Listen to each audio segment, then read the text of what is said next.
Today I have put together some of the most tragic stories from the highest peaks of the Himalayas. These stories will talk about the tragic expedition of two brothers on Nanga Parbat, the horrific last expedition of a vegan mountaineer on K2, the story of a phenomenal Polish climber, and finally, the tragic disappearance of a French climber on Kangchenjunga. We are ready. Let's start.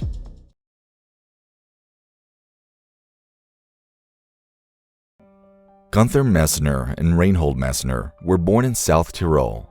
Reinhold was born on 17 September 1944, while Gunther, the younger brother, was born on 18 May 1946. Inspired by their father's tales of mountaineering adventures, they dreamed of conquering the world's highest peaks. Together, they embarked on numerous expeditions, honing their skills and pushing their limits. When they both reached their late teenage years, they were already reaching the heights of success, and people started recognizing them. By this time, these brothers had already developed an unbreakable bond, and this is how they started their unstoppable journey towards all the high peaks of the world, which they eventually submitted.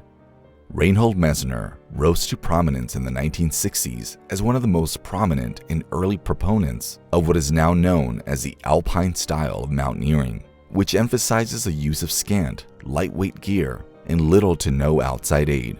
The younger brothers Gunther and Habeler, whom he joined on his 1969 expedition to the Peruvian Andes, shared a similar outlook. Gunther and Reinhold were two of the best and most successful alpinists of their times. Reinhold climbed some of the most difficult routes in the Alps during the 1960s. He was the first man in history to climb all 14 8,000ers. He climbed the world's highest peak, Mount Everest, without any supplemental oxygen. This was a big achievement for the Messner brothers. His climbs are also mentioned in the top 20 individual climbs of the world. Reinhold Messner became the first person to summit all 14 8,000-meter summits when he and Hans Kammerlander scaled Lhotse, the fourth highest peak in the world, in 1986. In his book, Messner talks about the 14 mountain climbs and expeditions that made him famous and contentious. Gunther and Reinhold, however, were brothers, and both had that ignite to do something about this world. They both wanted to attempt the summit of Nanga Parbat. In 1970, the Messner brothers set their sights on Nanga Parbat, a mountain known for its unforgiving weather and treacherous terrain. Their goal was to achieve an audacious feat, climbing the Rupal face, a sheer vertical wall that had never been conquered before. This expedition was led by Karl Herrlichhofer. After his half-brother, climber Willy Merkel, and 8 other climbers perished on the peak in 1934, Herrlichhofer was believed to be obsessed with the mountain and had already planned 6 journeys to Nanga Parbat. The expedition team was all ready and excited for this summit, as they had been planning it for a long time. The Messner brothers were determined to summit Nanga Parbat and make their names high in the climbing world, only if they knew that this particular expedition wouldn't go as per their plan. At the base camp, the Messner brothers meticulously planned their ascent.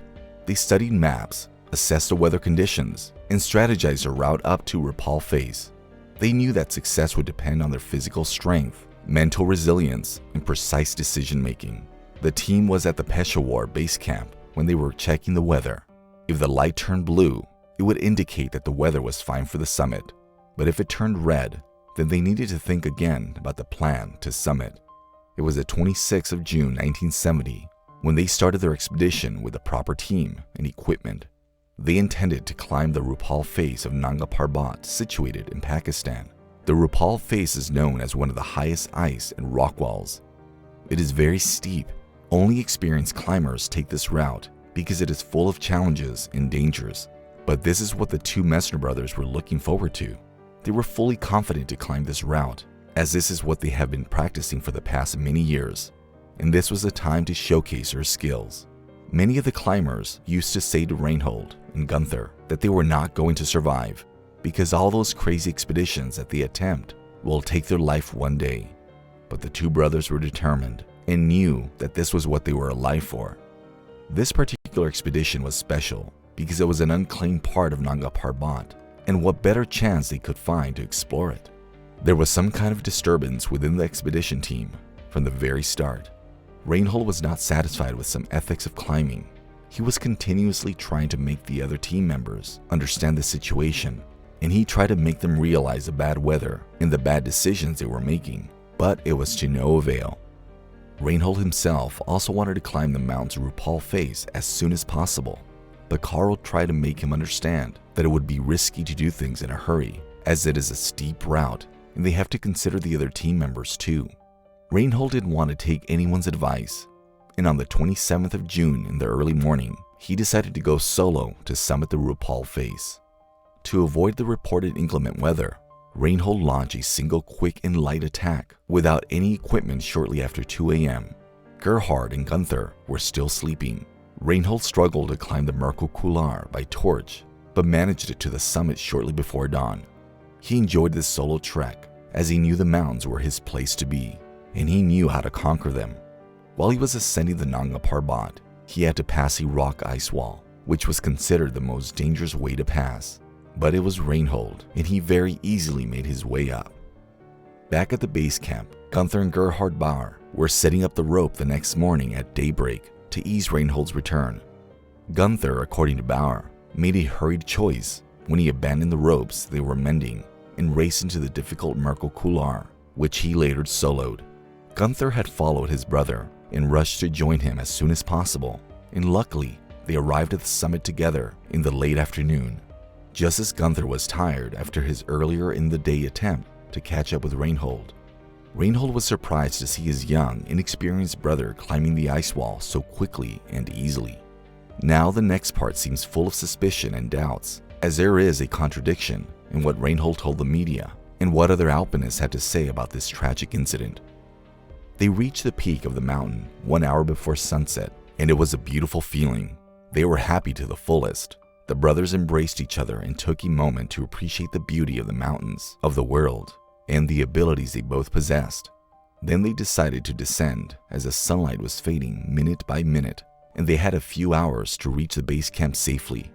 As they were planning the descent and the precautions they needed to take, Reinhold sensed that Gunther was losing his strength. He was showing signs of high-altitude sickness. This made him worried, as they had a long way to descend, and with Gunther getting sick, it was impossible to reach on time. Reinhold says that Gunther was afraid to descend down to the base camp via Rupal face, so they decided to go to Diamer face. This part of Nanga Parbat was never discovered before, and they didn't know what kind of risk they would be encountering. However, this was the only possible way for them to descend quicker. Gunther's health was deteriorating with every passing second, but they kept going without much equipment or help. It was the third day of their descent, with no heater or other equipment. Gunther was exhausted to the core.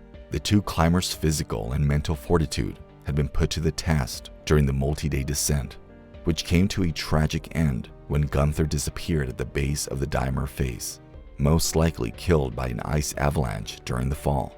Reinhold was devastated about losing his brother to the bad weather and was exhausted too. However, he kept moving. Some local shepherd saw him descending, bruised and drained out. He helped him to get down to the base camp. It's been 66 years now that people keep sharing their sense on this tragic incident, but no one has yet to come to a conclusion on what actually happened. However, Reinhold made it clear that it was the bad weather and Gunther's exhaustion that led him to lose him. Climber Hans-Peter Einsandl discovered a human fibula near the base of Nanga Parbat's Daimir wall in July 2000. Following a thorough DNA analysis, it was highly suggested that it belonged to Gunther. Reinhold recognized his brother's attire and footwear, brown leather Loa triple footwear, as he approached the site. When Reinhold left, the bones were still within the boot. On July 17, 2005, 3 native Pakistani guides discovered the climber's remains on the Daimir face at 4,300 meters, an hour's walk above the Daimir base camp, close to where Reinhold believed Gunther had gone missing.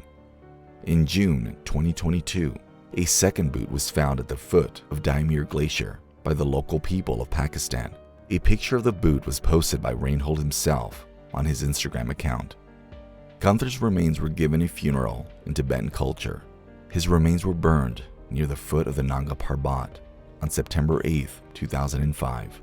Following Tibetan custom, Reinhold and his expedition team of 14 hikers and 2 journalists also built a shorten, a memorial made of a square stack of stones.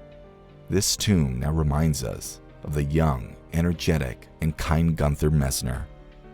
Whatever the events may be, whatever the controversy has risen from this tragic ascent of Nanga Parbat is, what we cannot change is the outcome, the loss of Gunther Messner.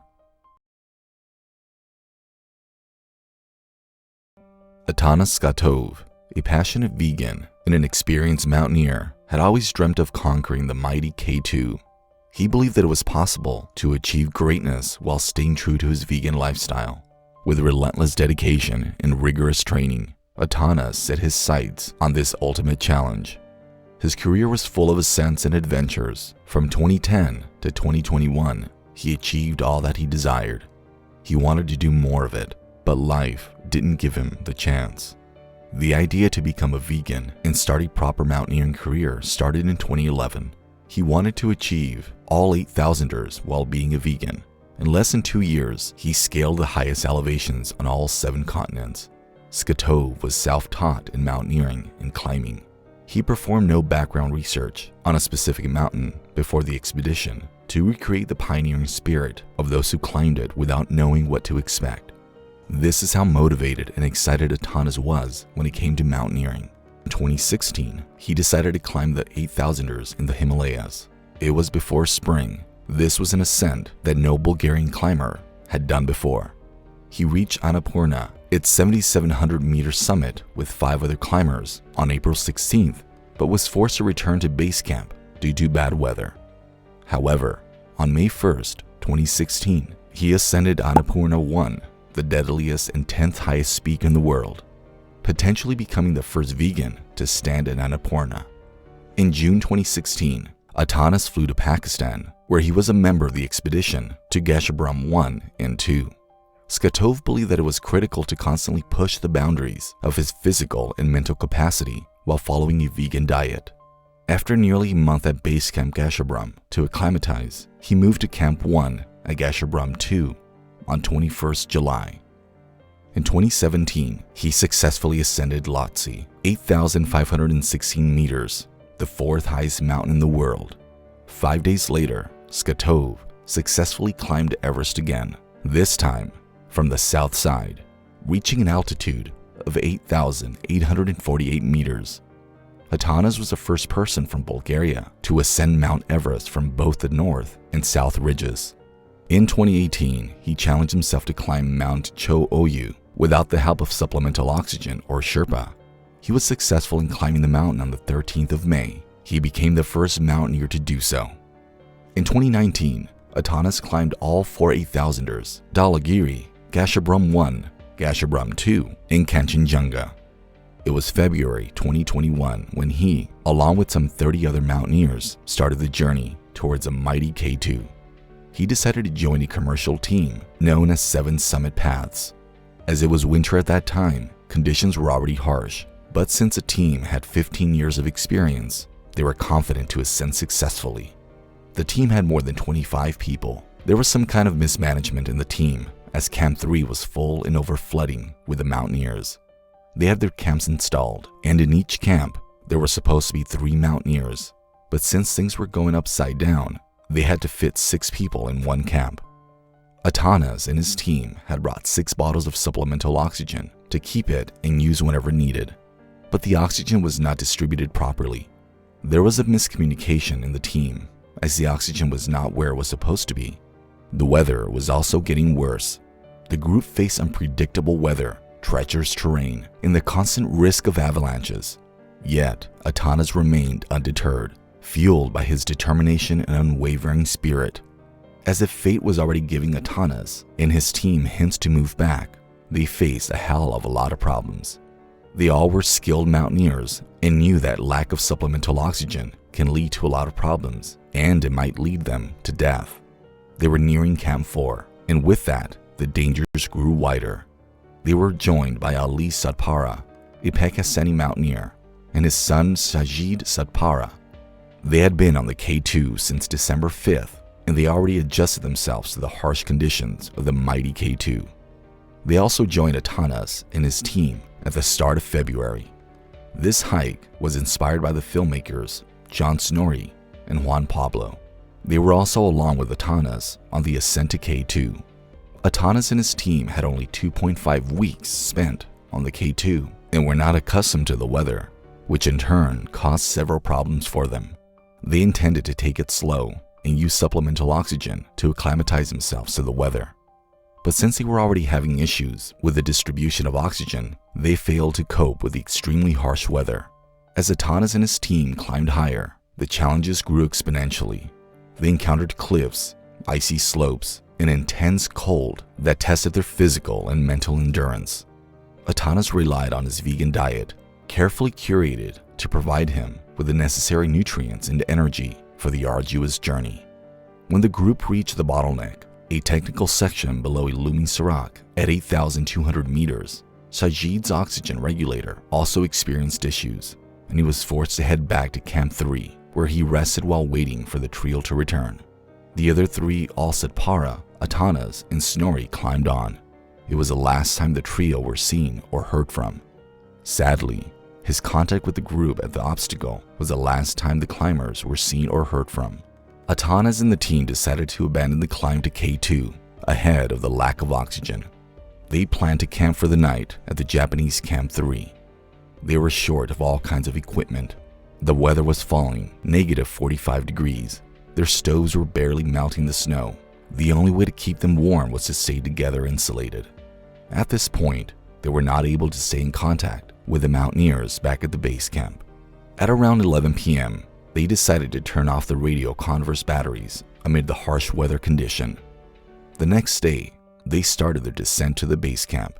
It was around 10 a.m. that one of the mountaineers hit his head on the rock, and they became more cautious of their surroundings and the fatal conditions they might face. As the team was descending, they had to choose ropes to descend safely.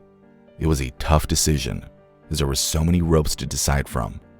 Atanas decided to choose a rope that was a new and strong one, but as if destiny had some other plans for him, he fell. Yes, while the other mountaineers were focused on the ropes, they saw a flying body falling. All they saw was a red suit. The mountaineers instantly knew it was Atanas. All this happened in a rush, and no one could do anything, not even Atanas himself. There were no warnings, no voice, and no screams. All there was just sadness to lose such an energetic and young mountaineer. Atanas was 42 years old when he fell from the K2 and died. His friends Ali Satpara, Snorri, and Pablo were shocked as the mountain had engulfed another mountaineer in its beauty. The team was very close to the base camp when Atanas fell off a trail at an altitude of 7,400 meters. There are many speculations on how Atanas fell off and died. It is believed that since they were climbing down the mountain, they were exhausted to the core. Atanas decided to change the ropes due to fatigue, and this led him to hold on to a weak rope. His body was recovered by the Alpine Club of Pakistan. They confirmed the death of Atanas. It is said that there was some kind of malfunction that resulted in the fall of Atanas. The team of 7 Summit Trek said that it was not the problems with the ropes, but maybe some kind of carelessness by Atanas, or maybe he was not lucky enough to come back alive. Along with Atanas, there were 3 other mountaineers, Ali Satpara, Snorri, and Pablo, who went missing after the Atanas incident. Their bodies were later found by the researchers. Atanas' girlfriend was also accompanying him to his trek, but she was at the base camp waiting for him. But what she did not know was that he already said goodbye to the world and lay somewhere in the mountains. The Atanas incident was the 3rd in a row on K2. 2 other famous mountaineers lost their lives while ascending K2. The story of Atanas Katov's final ascent on K2 is a poignant reminder of the risks involved in pursuing our dreams, especially in extreme environments. His legacy continues to inspire others, encouraging them to follow their passions while considering their values.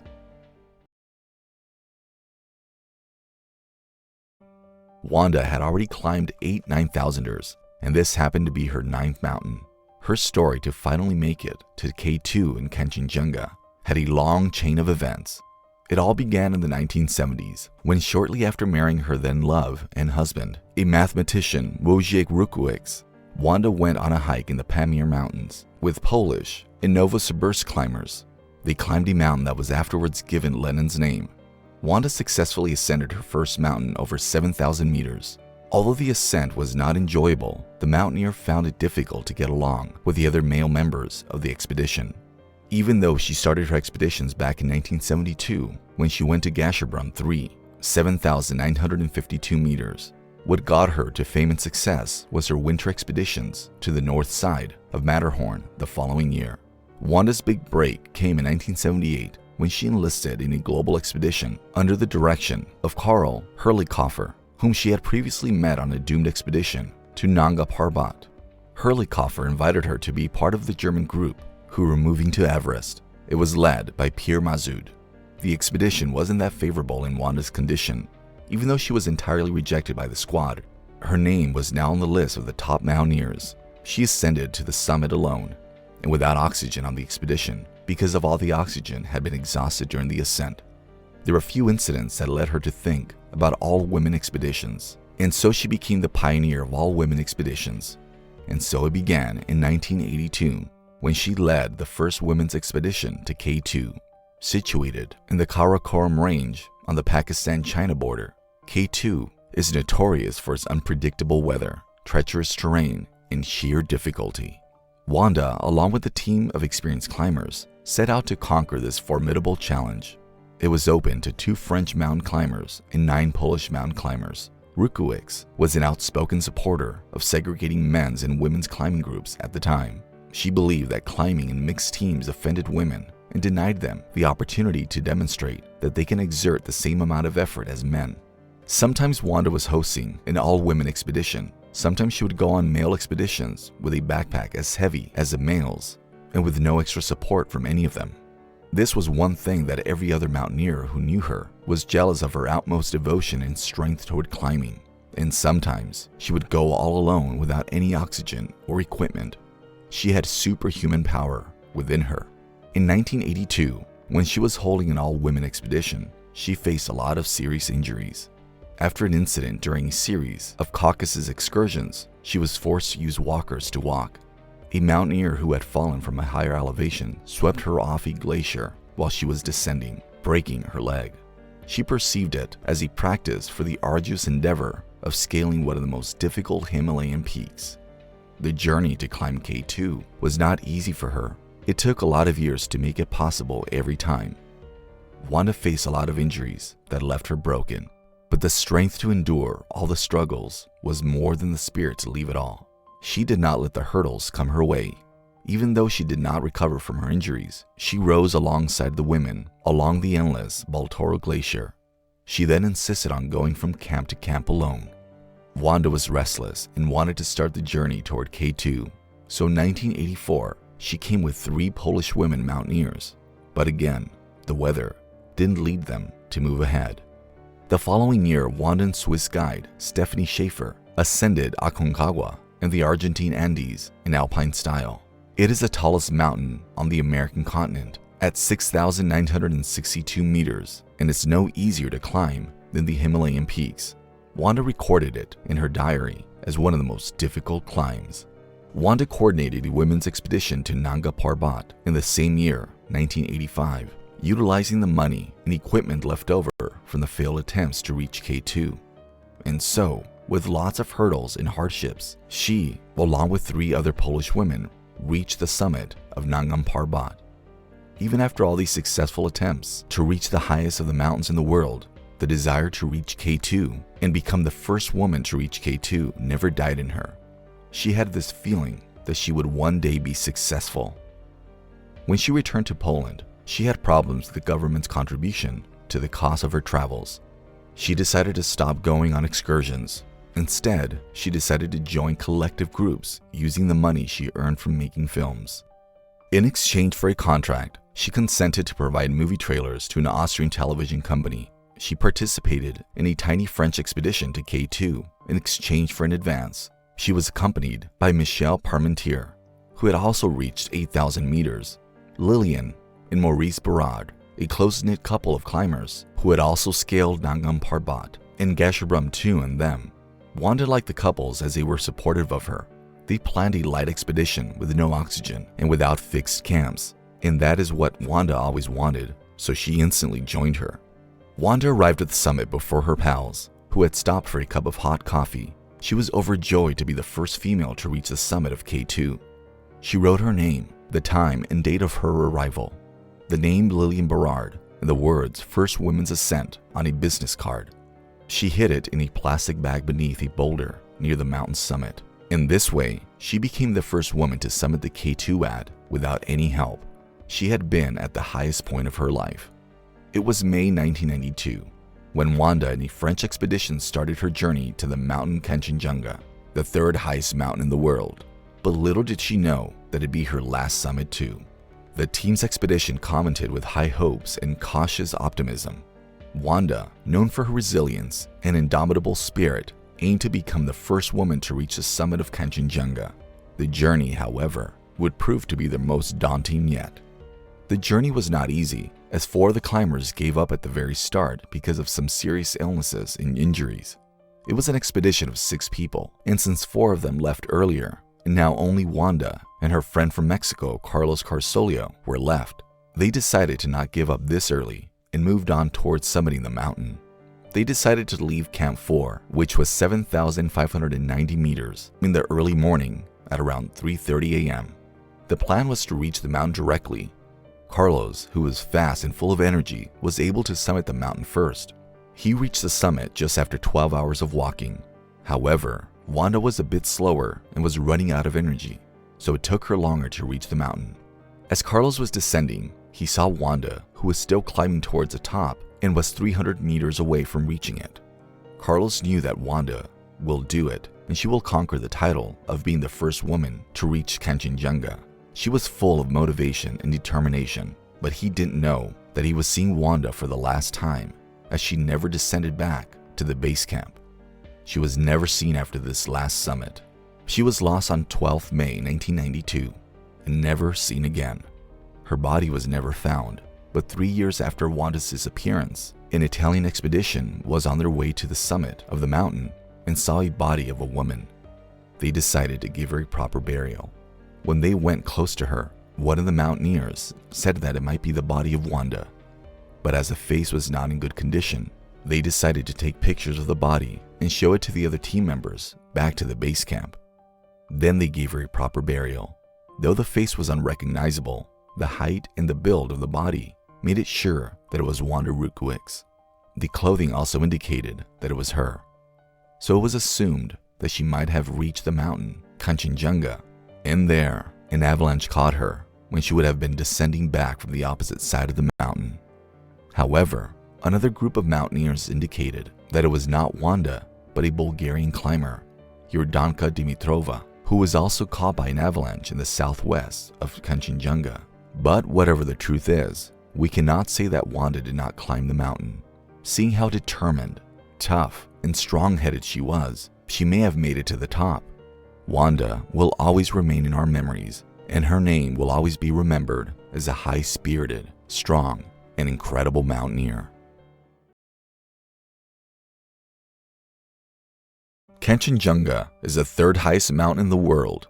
Located in the eastern Himalayas, it straddles the border between Nepal and India, with its main summit standing at an elevation of 8,586 meters, 28,169 feet, and that is where Benoit Chameau lost his life, or better said, he disappeared and never came back.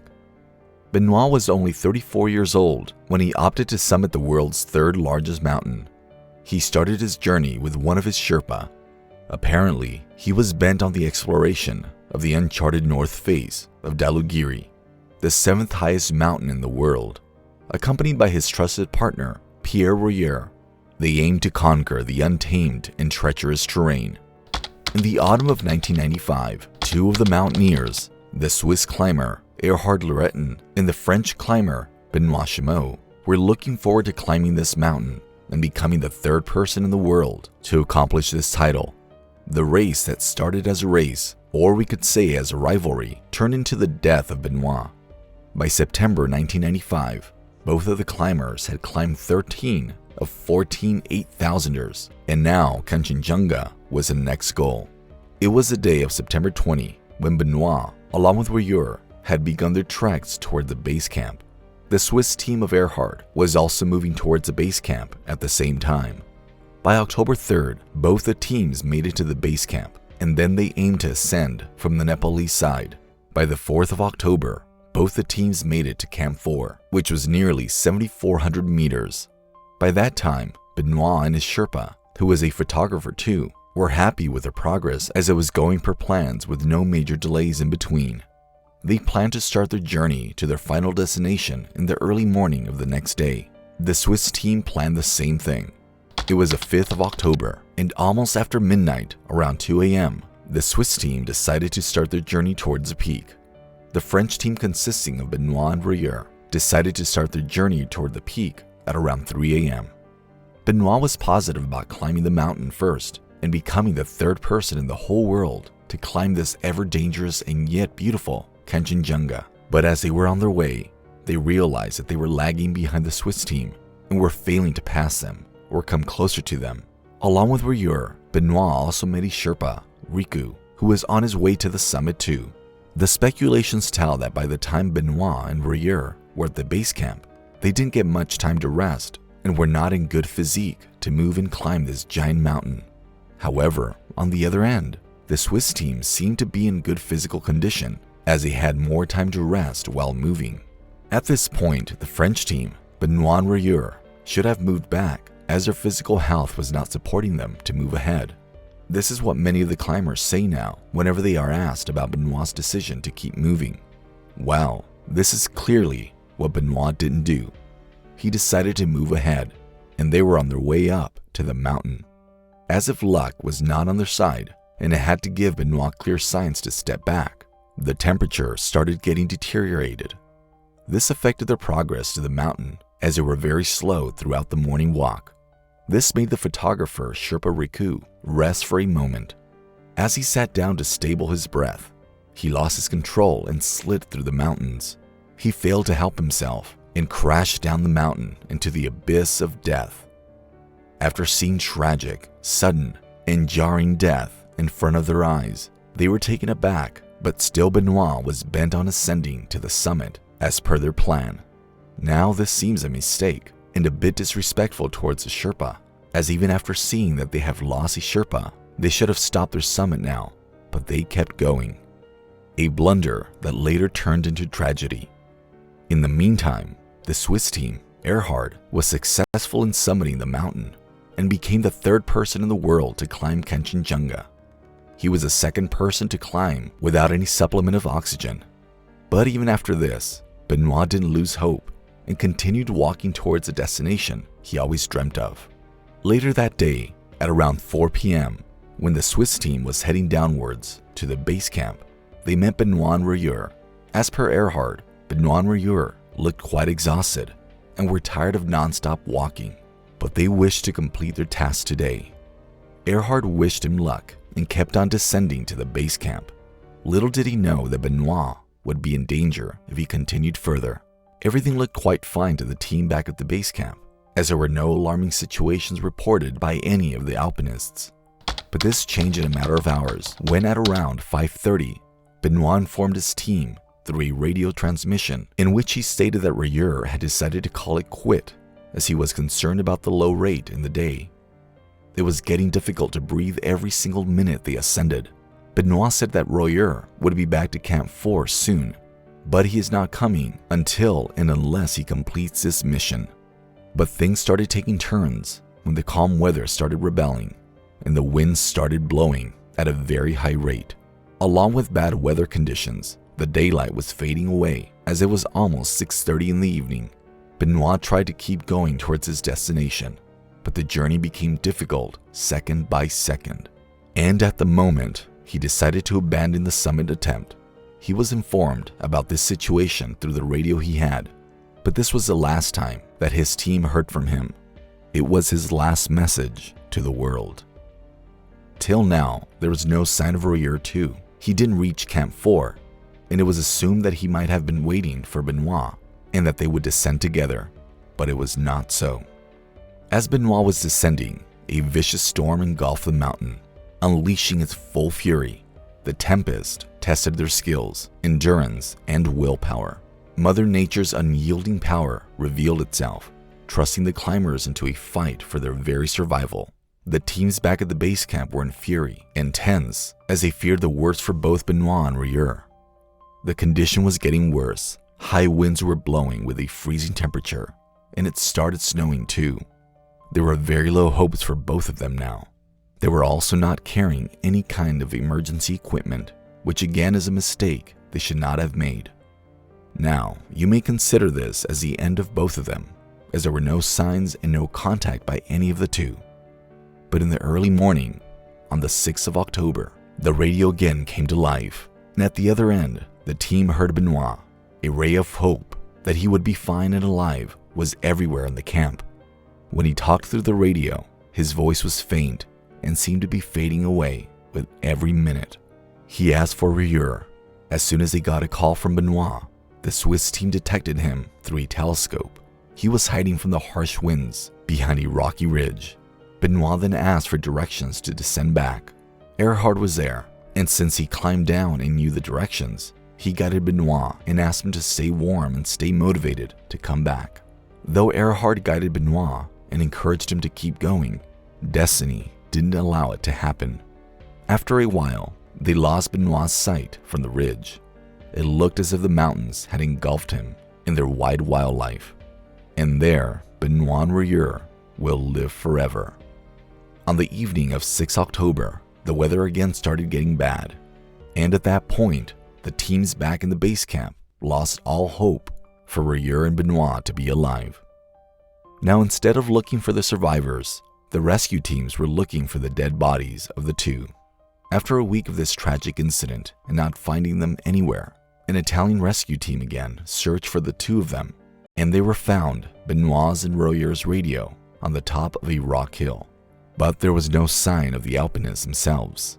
Afterward, several planes and helicopters were sent along with the rescue team members to look for any of them, but to no avail. Till now, after 28 years of this incident, people are still not able to forget these passionate people who lost their lives in the mountains. Every year we lose people who are devotees of mountains, and they end up in those mountains forever. Born on June 2nd, 1961, in Annecy, France, Benoit Chameau possessed an unwavering spirit and an insatiable thirst for adventure from an early age. The mountains called to him, becoming the centerpiece of his existence. It is said that he summited 13 of 8,000ers in the Himalayas. However, 3 of these ascents, Makalu in 1995, Cho Oyu in 1990, and Shishapangma in 1990, are disputed and informally reported. He has officially made 10 ascents. Benoit's passion led him to become one of the most accomplished and respected mountaineers of his time. He dedicated himself to mastering the intricacies of climbing techniques and developing the physical and mental strength necessary to conquer the world's most formidable peaks. He had numerous notable ascents to his name, including several difficult climbs in the Himalayas. He successfully reached the summit of several peaks, such as Makalu, the 5th highest mountain in the world, Gasherbrum II, and Broad Peak. He was known for his alpine-style approach, preferring lightweight expeditions with minimal support rather than large and heavily guided expeditions. The foundation Benoit Chameau was established as a non-profit organization in honor of Benoit Chameau. It operates under the support and guidance of the Foundation of France. The Foundation's main objective is to provide education and support to Sherpa children who have experienced the loss of their fathers during mountain expeditions.